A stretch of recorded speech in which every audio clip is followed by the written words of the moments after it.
Hello everyone, my name is Brett, and sometimes I wear a beret. And welcome back to another educational video of wikiHow. Today's video is how to take down a base in Nerf. These are 3 methods on how to take down a Nerf base. Remember, choose the method that best reflects you. This should make it easier to carry out the attack. The 3 methods are quick and dirty, sneaking, and mutiny. Great definitions here on a Nerf base, or what it means to take one down.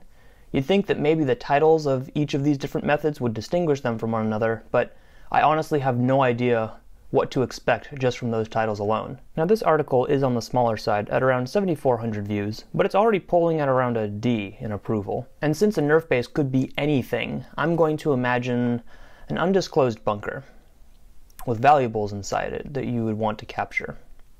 And it's guarded by Captain Xavier.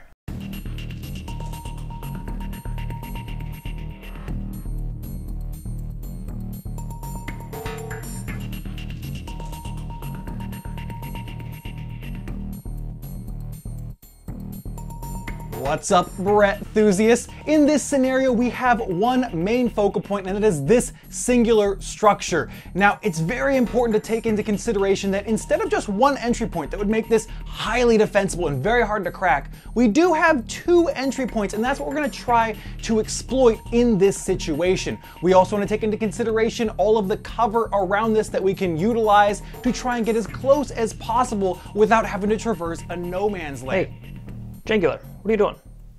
You don't want to hear about how I would do this? I mean, I'm kind of good at, like, this is kind of something I really good at. No, that's what wikiHow is going to teach us. Oh,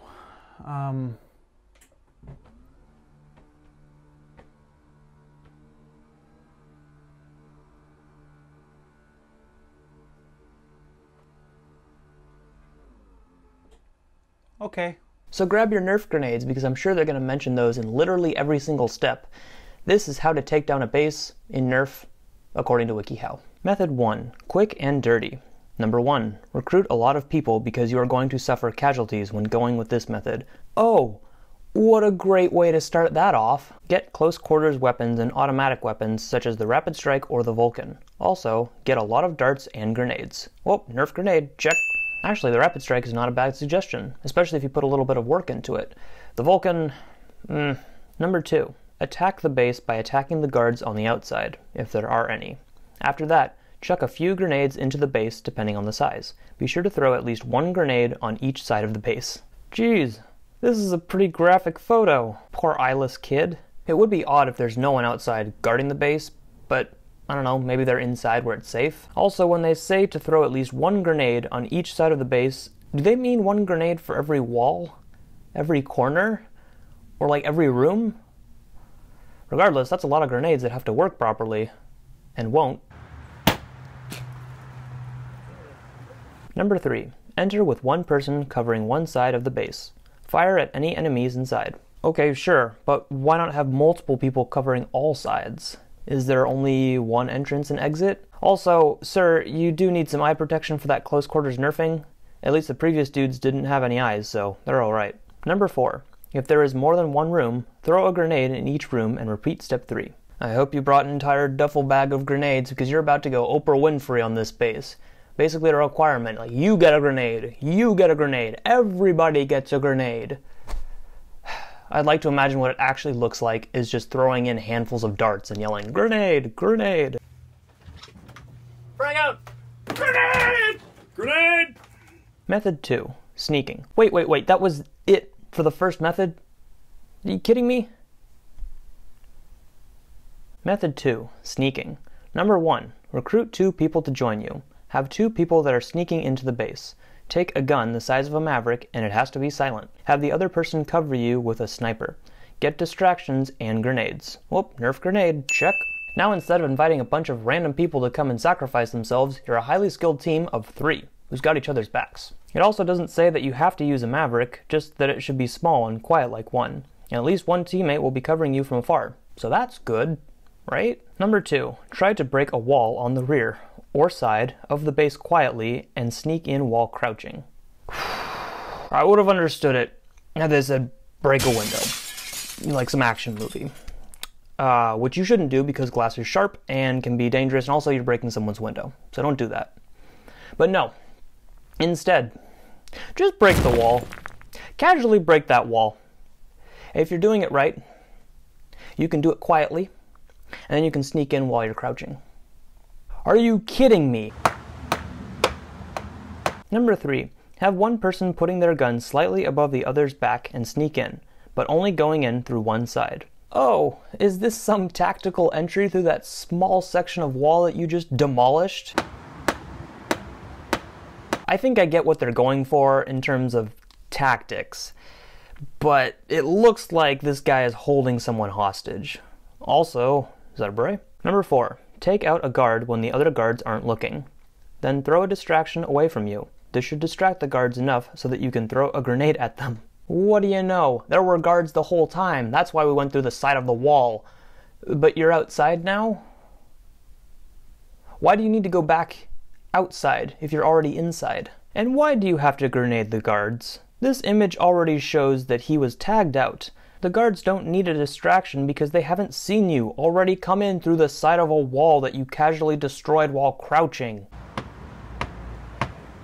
Oh, it hurts. Oh. Number 5, take out the other guards quickly because they probably have been alerted by the grenade, but be sure that they won't see you. Oh, you don't say. Maybe you shouldn't have thrown a grenade at someone who didn't know you weren't there. But I do have to give A+ effort to this guy who went all out by disguising himself and his blaster as part of a tree. At least, that's what it looks like. He's so scary and well hidden that this guy with no eyes knows it's over. I guess there is a good chance that he won't see him. Method 3, mutiny. Number 1, send a few spies from your team to infiltrate the enemy base with lots of grenades and a few distractions, plus a basic pistol with a Nerf sword. Grenade, check. This strange man with a translucent maverick and sword through his body, do tell me, how are you going to infiltrate the enemy base as a spy? Do you expect to simply walk up to their door and say that you are now on their team? Come in! I'm on your team now. Deal! Kill the traitor! Oh. Number 2, when the enemy guards aren't looking, tell your spies to attack them with their Nerf swords. That guy looks like he's in actual pain.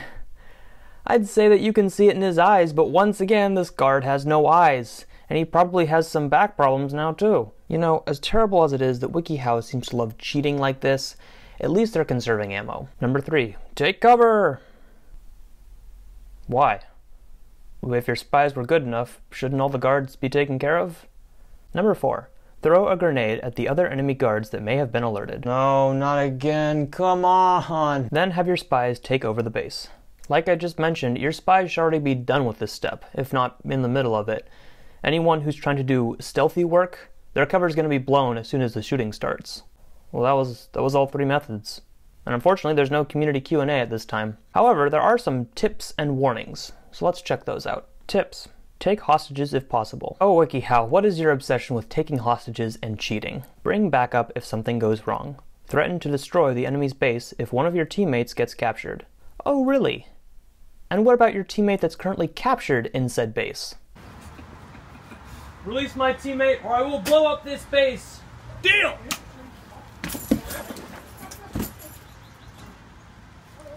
Take smoke grenades if possible. I should have seen that one coming. Warnings. Don't throw all your grenades at once. Make sure other bases don't see you and alert the enemy. Don't attack a base if there are reinforcements to that base. No, don't throw all your grenades at once. You're going to need all 50 of them as you take out each and every guard, and then you take out each and every room in said base that you're trying to capture. But God forbid that those grenades setting off will alert other people in the area to come reinforce the base. Oh God, it hurts. No.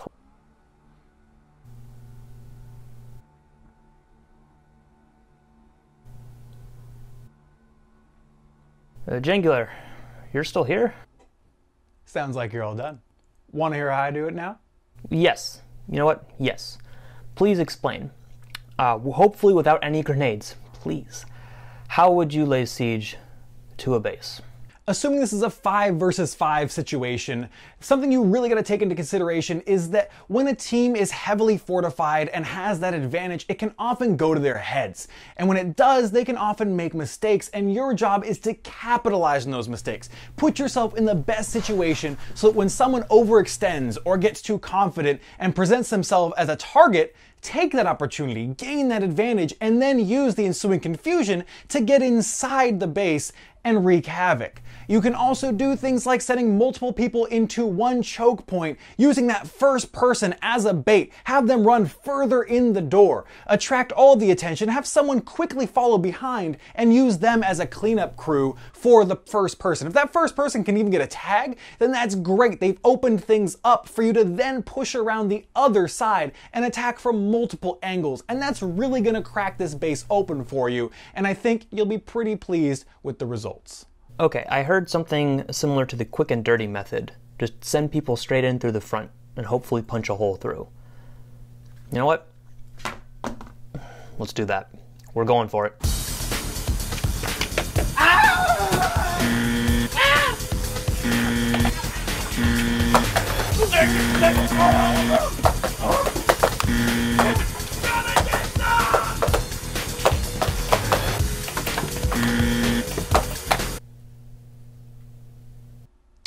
How'd that work for you?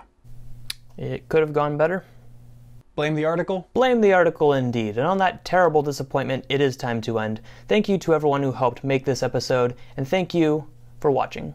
I will see you in the future.